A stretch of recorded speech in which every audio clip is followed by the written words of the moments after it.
tuna swala la misitu, na Mheshimiwa Mwenyekiti tumetupa maelekezo kwenye vikao kwamba tuhakikishe Watanzania na Wanakalenga, Wanakipera wananufaika na biashara ya hewa ya carbon.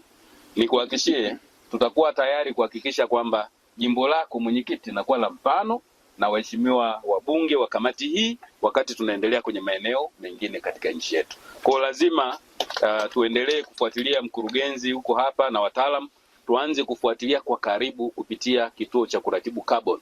Tumeshawasilisha, mtaalamu akashasema, lakini tufuatilie kuona hatua tumefikia wapi ili tuende kwenye biashara hiyo. Kwa hiyo kwa ujumla, Mheshimiwa Mwenyekiti, nikupongeze sana kwa utashi huo. Waheshimiwa wajumbe wa bunge, niwapongeze sana, tunawashukuru. Kazi yetu ni kwenda kutekeleza.